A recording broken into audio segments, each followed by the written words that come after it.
world, saying something like sharks are beautiful creatures to be treated with respect rather than feared is so obvious as to be like a rather tired cliche at this point. However, it appears that message still hasn't sunk into the general population.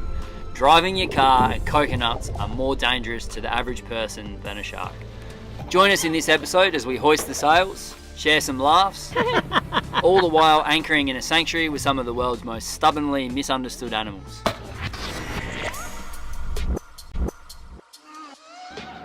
So for 3 months now, we've been living on top of a shark sanctuary. What that actually means is you're not allowed to fish for them, you're not allowed to retain them, and you're especially not allowed to cut off their fins for fish.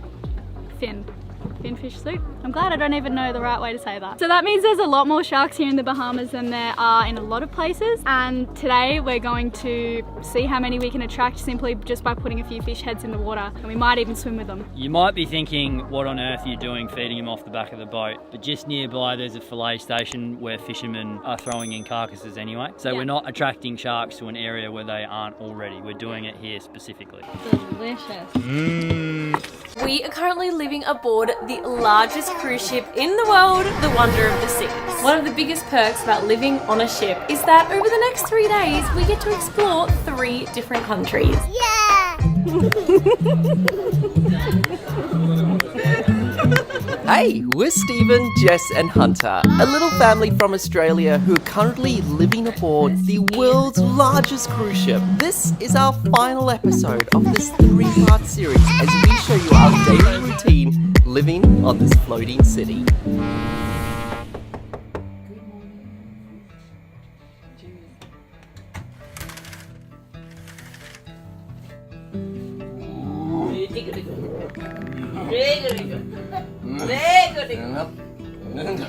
And whoa. Breakfast in bed. Shut up! Porridge! Yes, this is a very French town. How do we order? Well, Google Translate have a lens option. You literally just hover it in front of the menu, instantly translates it.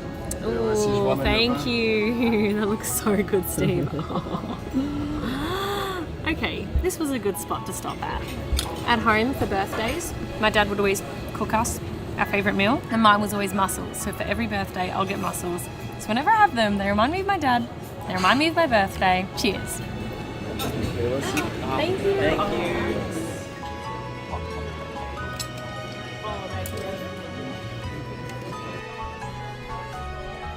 you. Morning. And where did you wake up on? Are we at the beach? I got you a little prize. Right. They say the only constant in life is change, and any sailor will tell you that it's especially true when it comes to the weather. Just the other day, we caught wind of another depression forming off the Pacific coast of Mexico, which is a sort of breeding ground for hurricanes this time of year. So we made the call to seek shelter and set sail for the nearest hurricane hole. A lot of red on that screen.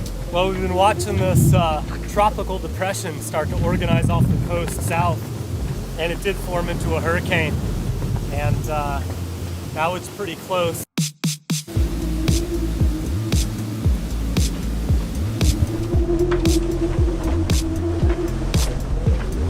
It's like there's a forecasted hurricane or something. So we're just starting to feel the edge of it right now.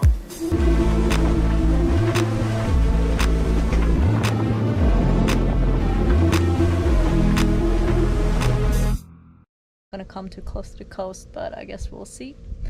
So yeah, it doesn't look too nice on the weather forecast though. Off the Mexican coast, we are looking at a tropical storm that has developed. And it now is a hurricane off the coast of Mexico in the eastern Pacific, placing it 205 miles away from Zihuatanejo. And I guess as soon as this have kind of passed through, we will continue north.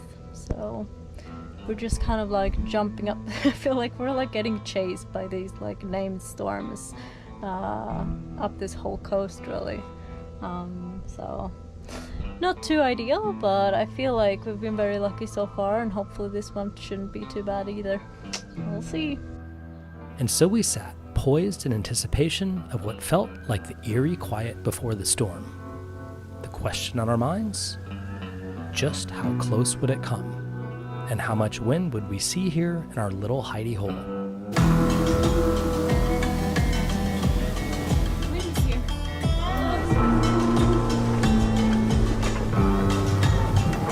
Whoa! Oh my god, that sound is terrifying. National Park, and this boat is going to be our base camp for the next 24 hours with our local guide, Joshua. Now, Joshua isn't a paid guide. He's a friend we made a few days ago at the southernmost tip of New Zealand in a quirky little town called Oropuki. Hey, you brought a lot of rain with you, say.